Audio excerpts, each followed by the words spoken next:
Hello guys, my name is Sergey. I'm a freediving instructor trainer, and today I want to discuss with you, is it possible to actually like pool training, not just do it because you have to do it in a way to improve yourself to your open water sessions. First of all, there are some freedivers who are living in places where there is no ocean, at least no warm ocean around, and such freedivers have only one option. If they want to train freediving, they have to train it in a pool. So this is why for them there is no other choices, right? So they only can do pool freediving.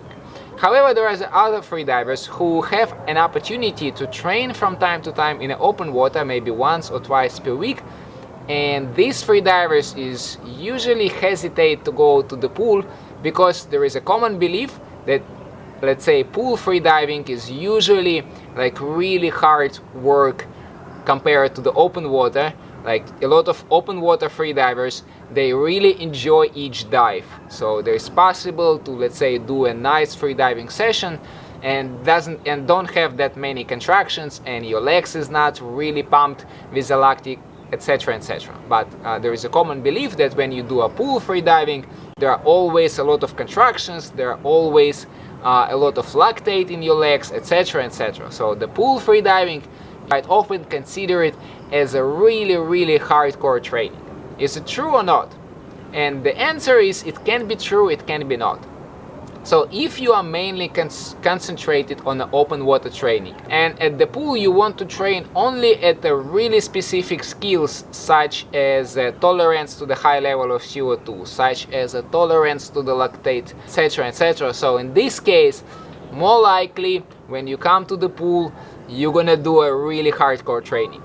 In this case, freediver usually don't really thinking about how to improve in the pool. What they think about is, okay, how I can expose myself to as high a CO2 level as possible for a certain period of time during the week, during this freediving pool session.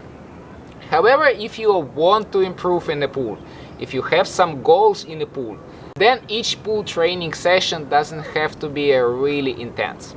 So if you want to improve in pool freediving, then you need to follow like a really basic, at least really basic principles of periodization.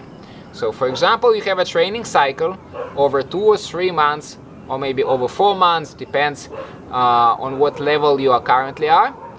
And then you split this, let's say, 3 months into like a smaller part, and then you can train like really low intensity in the beginning but really high volume, and then you can increase the intensity and decrease the volume towards the end. And maybe only like for the last couple of weeks it's going to be really intense training sessions when you're actually struggling, but majority of your training cycle doesn't have to be like a crazy intense. And the reason behind this, it is if you are thinking about like a long term, if you're not like a short term, because if you have like a short term goal, let's say you have a couple of months, and for this couple of months you have in your mind, let's say 100-meter dynamic bifins, then yes, maybe you can train really intense for this couple of months and then reach your 100 meters and forget about this pool training forever. However, if you are thinking about like a long-term pool training, then it's better if your training sessions is not going to be that much intense. So intensity going to be present on some training session, but not always.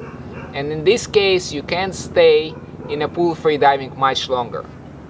Because yes, there are some freedivers who are like really mentally tough, and they can train intense really often and still have a motivation to come and train again. But majority of the freedivers, majority of the people, if you make the training session really intense, they can lose their motivation to come and train again in the long term.